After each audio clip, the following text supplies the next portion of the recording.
দর্শক, আধা কেজি ময়দা আনছিলাম, পুরি বানাবো, গোল গোল করে নিলাম। তারপর আলুর ভর্তাটা ভেজে নিলাম।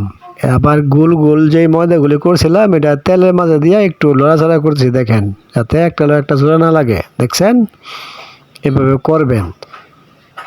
এই যে আপনার আলুর ভর্তাটা আপনি ভেজে নিয়ে আসবেন, সুন্দর করে ভেজে নিয়ে আসবেন, তেলটা সুন্দর হবে। তারপর এইভাবে গোল ময়দাটা এইভাবে হাতেই মেলাইয়া দিবেন।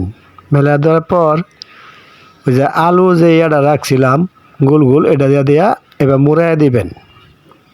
এভাবে মুড়াইয়া দেওয়ার পর এটা সুন্দর এভাবে দিবেন। দেওয়ার পর এভাবে চেটকাবেন, পুরি সাইজ করবেন আর কি।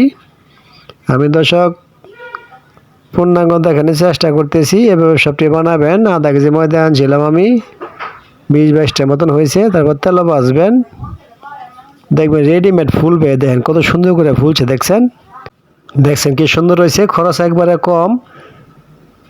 আপনি আধা কেজি ময়দার মাঝে আমি দিছি হলো একটু তেল আর লবণ আগে মিশিয়ে তারপর পানি দিয়ে গুল করে নিয়েছিলাম। এই খরচ, আর কিচ্ছু খরচ নেই। দেখছেন কত সুন্দর হয়েছে। এরকম বার ট্রাই করে দেখেন, দোকানের মতনই হবে ইনশাল্লাহ। চেষ্টা করবেন বাসায় বানানোর জন্য। আসসালামু আলাইকুম দর্শক, ঘরোয়া পদ্ধতিতে বাজারে যে আপনার ওই আলুর পুরি বেছে 5 টাকা পিস, এটা আমি নিজের বাসায় তৈরি করছি। খুব সহজ, খুব অল্প খরচ। আধা কেজি ময়দা আনছি, বাস এটুকুই। আপনারা চেষ্টা করবেন ঘরোয়া ভাবে বানানোর। খেয়ে দেখাবো কিরকম মজা হবে।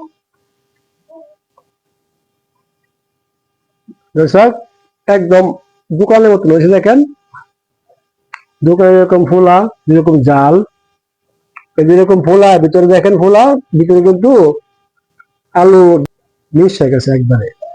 খুব সুন্দর হয়েছে, দোকানের মতন হয়েছে। তো সব দেখানোর চেষ্টা করলাম। আশা করি আপনারা ঘরে তৈরি করে খাবেন। রাখলাম দর্শক, আসসালামু আলাইকুম।